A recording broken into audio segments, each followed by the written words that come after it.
Hello dear student, आज हम लोग क्लास 12th का टॉपिक स्टार्ट करेंगे एप्लीकेशन ऑफ डेरिवेटिव्स। तुमने देखा होगा सभी के शॉर्ट फॉर्म नेम हो जाते हैं, किसी का नाम चिंकू हो जाता है, चंटू हो जाता है, वैसे ही इसको शॉर्ट में AOD बोल देते हैं। क्या बोल देते हैं? AOD। अब AOD जो 12th क्लास का बहुत ज़्यादा इम्पोर्टेंट टॉपिक है और ये कंपटीशन में भी बहुत ज़्यादा आता है, तो इस टॉपिक को आप लोग बहुत ध्यान से देखेंगे। इस चैप्टर के अंदर आपके 5 टॉपिक आएंगे। उन 5 टॉपिक को हम डिस्क्राइब करेंगे कि वही एप्लीकेशन ऑफ डेरिवेटिव्स में क्यों आते हैं। फिर उसके बाद उससे एक एक टॉपिक उठा के उस पर डिस्कस किया जाएगा। क्लियर? तो आप लोग इन चीज़ों को बड़ा ध्यान से देखें।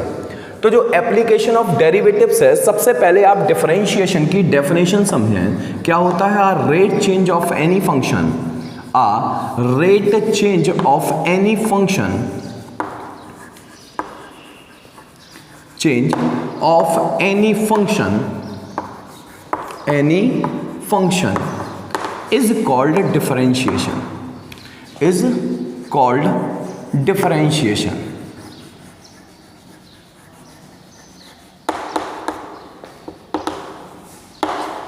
क्लियर? तो आप लोग जरा ये समझें कि ये डिफरेंशिएशन की जो डेफिनेशन है वो कहाँ से जनरेट हुई और क्या चीज़ें हुई, फिर उनके एप्लीकेशन थे, यही टॉपिक क्यों बनाए गए और कोई चेंज क्यों नहीं कर सकते हम। तो देखिए जरा बहुत ध्यान से। तो ये लिखा हुआ है, a rate change of any function is called differentiation. किसी भी चीज़ का बदलना डिफरेंशिएशन होता है। बोले क्या? मान लो एक पंखा है, घूम रहा और घूमते घूमते गर्म हो गया, तो उसके टेम्परेचर में रेट चेंज हुआ, यही हमारा डिफरेंशिएशन है। मान लो एक हमने स्टोन लिया और एक लेक में फेंक दिया, ठीक है, तालाब में फेंक दिया कोई भी, तो जो मूवमेंट होंगे जहाँ पे वो स्टोन जो है वो ड्रॉप हुआ होगा, वहाँ सर्कुलर मूवमेंट होंगे और टाइम के रिस्पेक्ट हर एक सर्कल पहले वाले सर्कल से बड़ा बनेगा। क्लियर? तो ये चीज़ हमारे रेट चेंज होते हैं। देखो जरा, अगर किसी भी सर्कल के एरिया का रेट चेंज होगा तो एक दिमाग में बात आई कि उसकी रेडियस में रेट चेंज हो ही रहा होगा, तभी तो उसका एरिया बदलेगा। अगर उसका रेडियस का रेट चेंज कम हो रहा होगा तो उसका एरिया घटेगा। ठीक? तो इन्हीं टॉपिक को लेकर हम लोग ये डिसाइड करते हैं कि यही टॉपिक AOD में क्यों लिए जाते हैं। सबसे पहले इसका डिस्कशन करते हैं। तो देखिए जरा ध्यान से, पहला टॉपिक पढ़ेंगे हम इसमें, रेट चेंज मेजरमेंट, जो कि 2020 से डिलीट कर दिया गया है। मतलब आपके ये सिलेबस में नहीं आना है, बोर्ड में नहीं आना है, डिलीटेड पोर्शन हो गया। दूसरा पढ़ेंगे अपन लोग टेंजेंट एंड नॉर्मल।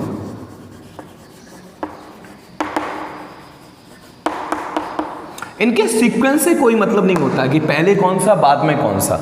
अगला पढ़ेंगे हम लोग इंक्रीजिंग और डिक्रीजिंग।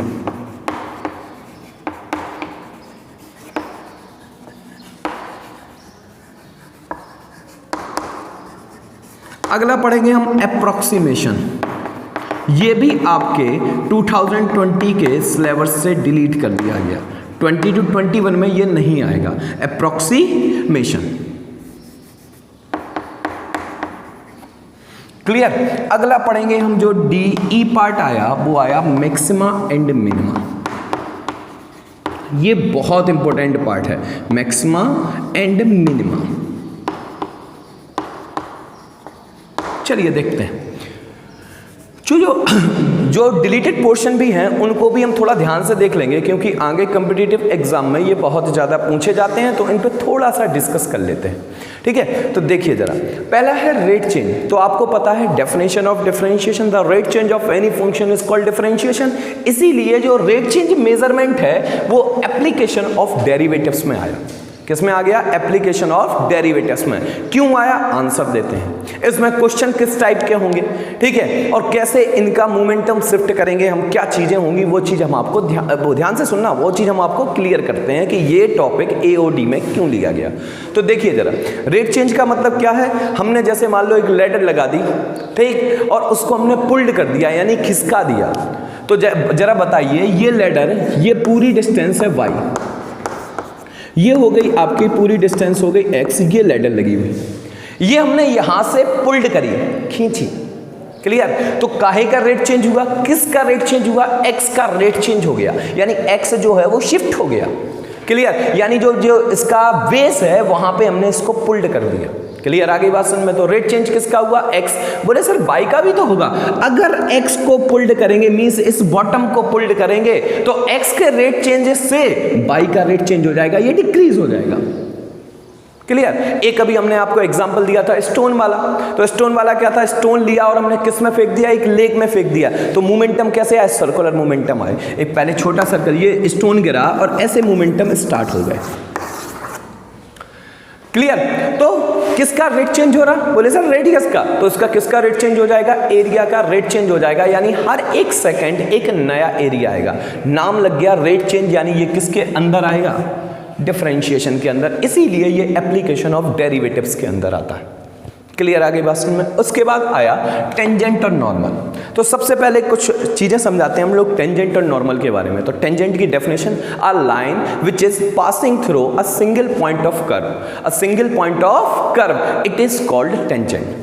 10th क्लास में आपने पढ़ा था टेंजेंट की डेफिनेशन आप सर्किल में बनाते थे, तो जहां हम कर्व लगा रहे वहां आप सर्किल लगा देते थे, लेकिन अब हम किसी भी कर्व पे बना सकते हैं। तो देखिए जरा ध्यान से देखना, ये वाली लाइन, ये कर्व है, ये इसको हमने इस पॉइंट से पासिंग थ्रू कर दिया। तो ये एक्स एक्सिस के साथ कितने डिग्री का एंगल बना रही? Theta degree. क्लियर। तो इसकी स्लोप क्या होगी? m equals to tan theta, और tan थीटा होता है perpendicular upon base of y upon x आ जाएगा।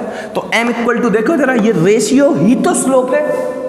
देखो जरा स्लोप के बारे में थोड़ा सा समझना है कि स्लोप एक्चुअल होती क्या है। स्लोप का मतलब होता है ढाल। देखा होगा गांव में कारीगर बनाते हैं, बोले हम स्लेब बना रहे हैं, ठीक है, फ्लोर की स्लेब बना रहे हैं, बोले ऐसे, तो ढाली तो बनाते हैं। क्लियर, आगे बात समझ में? तो स्लोप का मतलब होता है ढाल, और ढाल किसके रेशियो पे डिपेंड होती है? tan theta. क्यों? क्योंकि परपेंडिकुलर अपॉन बेस। तो ये क्या है? बोले बाई का रेट चेंज किसके रिस्पेक्ट हो रहा? x के। तो m इक्वल्स टू आ गया dy/dx। तो एक बात पता चल गई क्या? कि डिफरेंशिएशन करके ही हम लोग स्लोप ऑफ टेंजेंट निकाल पाएंगे, और जब तक टेंजेंट की स्लोप नहीं आएगी तब तक टेंजेंट की इक्वेशन नहीं निकाल पाएंगे। तो बताइए क्या करके निकाला आपने? बोले सर डिफरेंशिएशन करके। तो इसीलिए ये एप्लीकेशन ऑफ डेरिवेटिव्स में आता है। मात्र आज हम आपको इतना ही डिस्कस करवा रहे हैं कि ये टॉपिक एप्लीकेशन ऑफ डेरिवेटिव्स में क्यों इंक्लूड किए जाते हैं, पहले इतनी बात समझा रहे हैं। अगला आया आपका न्यू टॉपिक है इंक्रीजिंग और डिक्रीजिंग। मान लो कुछ लागत लगा के, कुछ हमने कुछ लागत लगाई, कॉस्ट लगाई, ठीक है, और हमने एक बिजनेस स्टार्ट किया। हमने आज ही स्टार्ट किया और अभी उसको 1 सेकंड हुआ और उसको बंद कर दिया। क्या हम उसमें प्रॉफिट या लॉस गेन कर पाएंगे? बोले नो सर। बोले आपको या तो 1 दिन करना पड़ेगा, या 2 दिन, या 4 दिन, या 1 महीने, या 1 साल, या 2 साल, या 10 साल, या 100 साल, तब आप उसमें बता पाएंगे कि कितना प्रॉफिट हुआ है, कितना लॉस हुआ है। तो आपने बताइए क्या दिया इसमें? बोले सर टाइम। क्या दिया? टाइम। तो काय का रेट चेंज किया? जो आपने लागत लगाई थी उसी का तो रेट चेंज किया, चाहे वो बढ़े या चाहे वो घटे, चाहे वो इंक्रीज हो या डिक्रीज हो। क्लियर? सुनना जरा लैंग्वेज हमारी क्या बात हुई। देखो जरा, हमने कोई भी कॉस्ट लेके एक बिजनेस को स्टार्टअप दिया। क्लियर, आगे बात सुन में? तो कुछ टाइम देंगे, यानी सी का d/dt, यानी क्या? d/dt का मतलब टाइम के रिस्पेक्ट रेट चेंज हुआ तभी तो हमें प्रॉफिट और लॉस मिलेगा। तो किसी भी फंक्शन को इंक्रीजिंग और डिक्रीजिंग हम किससे डिसाइड कर सकते? बोले सर उसके रेट चेंज से। और रेट चेंज किस में आता है? बोले सर डिफरेंशिएशन में। इसीलिए ये एओडी में आता है,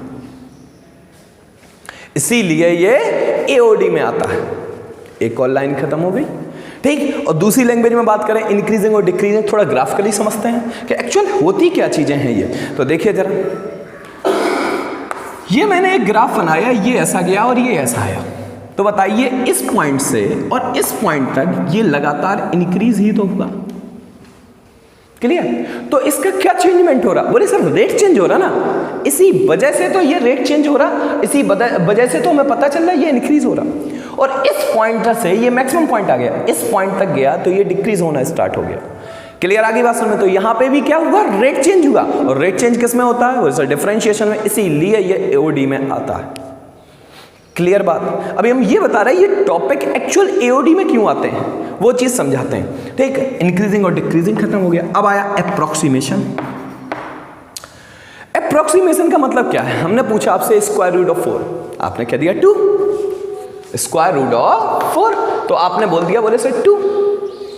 अगर यहीं पे हमने पूछ दिया स्क्वायर रूट ऑफ 4.2, तो बोले सर हम एक्चुअल तो नहीं बता पाएंगे, एक हमें याद नहीं है, लेकिन हम ये बोल सकते हैं कि ये 2 से ज्यादा आएगा। क्यों?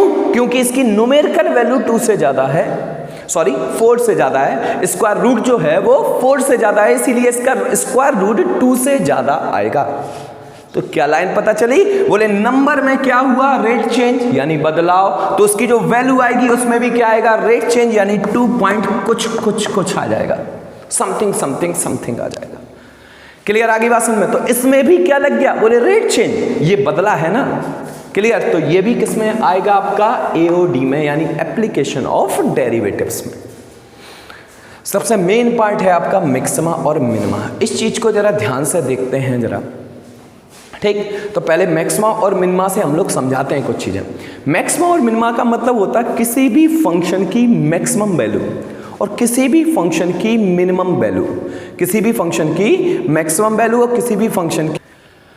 तो देखिए जरा, हमने क्या बोला है, अब हम मैक्सिमा मिनिमा समझाते हैं कि ये एप्लीकेशन ऑफ डेरिवेटिव्स में क्यों आता है, ठीक? तो मैक्सिमा मिनिमा का पहले तो मतलब समझ में आ जाए, तब तो हम इसे डिसाइड कर पाए कि ये एप्लीकेशन ऑफ डेरिवेटिव्स में क्यों आता है, ठीक? तो देखिए जरा ध्यान से देखना, ये एक हमने ग्राफ लिया sin x का। बोले सर आप ग्राफ बहुत देते हैं, ग्राफ से बेटा एक्चुअल चीजें पता चल जाती हैं। जैसे किसी की फोटो हम देख लेते हैं तो हमें पता चल जाता है इसका नाम क्या होगा, नाम से याद नहीं रहती कुछ चीजें। तो जब हम ग्राफ देखते हैं तो हमें उसकी एक्चुअल चीजें पता चल जाती हैं कि ये एक्चुअल में ऐसा होगा, इसलिए सर ऐसी बातें कर रहे हैं। क्लियर? आगे बात समझ में? तो देखो जरा, ये देखो ये ग्राफ गया बढ़िया टेल्ला ग्राफ, ये आया ग्राफ। आपको पता है ये पॉइंट होता है π/2 पे, ये होता है 0, ये किस पे होता है? पाई पे। ये आएगा नीचे कितना आ जाएगा? 3π/2।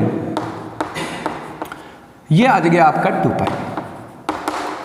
यहीं पे अगर इसको पीछे शिफ्ट किया गया तो ये आ गया -π/2 पे। क्लियर?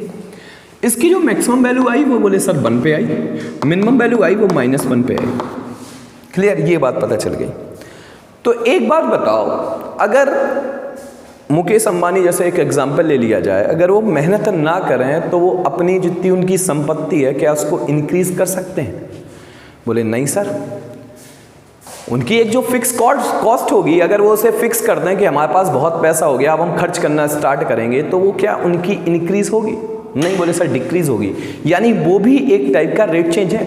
हाँ, एक और बात याद रखेंगे आप लोग, हर चीज का बढ़ना ही रेट चेंज नहीं होता, कम होना भी रेट चेंज होता है। क्लियर? आगे बात समझ में? तो देखो जरा, इसने ये मूवमेंट किया, ये आ गया -1 और +1, तो ये ग्राफ यहां से चलना स्टार्ट हुआ तभी तो यहां पहुंचा। तो जब ये इतना इसका टाइम ये शिफ्ट हो गया, तो एक बात बताइए, ये यहां पे बदला या नहीं बदला? बोले यस सर, इंक्रीज हुआ है तभी तो ये 1 तक पहुंचा है। नेक्स्ट में ये डिक्रीज हुआ है तभी तो ये 0 तक आया है। नेक्स्ट में और डिक्रीज हुआ है तभी तो ये -1 तक आया है। फिर नेक्स्ट में इंक्रीज होना स्टार्ट हुआ तभी 0 पे आएगा, फिर इंक्रीज होगा तो 1 तक आएगा। यही प्रोसेस इसमें चलती रहेगी। तो एक बात पता चल गई कि किसी भी चीज की मैक्सिमम वैल्यू या मिनिमम वैल्यू फाइंड करने के लिए उसका क्या जरूरी है? बोले सर रेट चेंज। और रेट चेंज किस में आता है? बोले डिफरेंशिएशन में। इसीलिए मैक्सिमा और मिनिमा जो है वो एप्लीकेशन ऑफ डेरिवेटिव्स में आती है। क्लियर? आगे बात समझ में? अब इसके अंदर और पॉइंट होते, local maxima, local minima, absolute maxima, absolute minima और मैक्सिमम एंड मिनिमम वैल्यू। जब हम ये टॉपिक स्टार्ट करेंगे तो इसकी सारी चीजें आपको इसमें डिस्क्राइब करेंगे। आज मात्र हमने इतनी सी बात डिस्क्राइब की कि रेट चेंज मेजरमेंट, ठीक है, tangent and normal, increasing decreasing, approximation और मैक्सिमा मिनिमा एओडी में ही क्यों लिए जाते हैं, मींस एप्लीकेशन ऑफ डेरिवेटिव्स में ही क्यों लिए जाते हैं। तो कुछ लोग कहेंगे कि बोले सर डिफरेंशिएशन यूज होता है तो इसीलिए एप्लीकेशन ऑफ डेरिवेटिव्स में लिया जाता है। तो डिफरेंशिएशन क्यों यूज होता है वो हमने आपको चीजें समझाई। रेट चेंज का मतलब ही पहला हो गया बदलना। टेंजेंट नॉर्मल में स्लोप ऑफ टेंजेंट dy/dx निकालते हैं तो उसका भी डिफरेंशिएट करते हैं x के रिस्पेक्ट, इसीलिए वो एप्लीकेशन ऑफ डेरिवेटिव्स में आता है। इंक्रीजिंग डिक्रीजिंग तभी आप निकाल पाएंगे जब वो बढ़ेगा या कम होगा। बढ़ेगा तो क्या होगा? रेट चेंज होगा। कम होगा तो भी क्या होगा? रेट चेंज होगा। क्लियर? इसीलिए है ना हम एप्लीकेशन ऑफ डेरिवेटिव्स में लेते हैं। उसके बाद अप्रोक्सीमेशन बताया कि स्क्वायर रूट ऑफ 4 आप 2 बता देंगे, स्क्वायर रूट ऑफ 4.2 बताएंगे तो बोले 2 पॉइंट समथिंग कुछ आएगा। वहां 4.2 हुआ तब यहां 2 पॉइंट समथिंग कुछ आया, तो उसके रिस्पेक्ट इसका रेट चेंज हो गया। उसके बाद मैक्सिमा मिनिमा बताया कि पीक पॉइंट और लोएस्ट पॉइंट, जब कोई ग्राफ चलेगा यानी उसका रेट चेंज होगा तभी तो वो मैक्सिमा मिनिमा में इंक्लूड होगा। तो वो किस में आया? रेट चेंज में। रेट चेंज किस में आता है? एओडी में, सॉरी डिफरेंशिएशन में। डिफरेंशिएशन इसीलिए इसको हम लोग बोलेंगे एप्लीकेशन ऑफ डेरिवेटिव। क्लियर आ गई बात सुन में? कोई प्रॉब्लम? कल हम आपका स्टार्ट कराएंगे रेट चेंज मेजरमेंट। ये आपके 2022-2021 में डिलीटेड पोर्शन है। फिर बोले सर आप क्यों कराएंगे? ये कॉम्पिटिटिव एग्जाम के लिए बहुत ज़्यादा इंपॉर्टेंट टॉपिक है, तो आप इसको ज़रा ध्यान से देखेंगे। ये एप्लीकेशन ऑफ डेरिवेटिव बहुत कायदे में पढ़ेंगे, और जो भी आपके डाउट हो कमेंट सेक्शन में कर दीजिए, या हम नंबर दे देंगे आप लोग, तो फ़ोन करके आप हमें बता सकते हैं कि सर ये अगले वाले वीडियो में आप टॉपिक में ये डाउट्स डिस्कस कर दीजिए। Okay, thank you.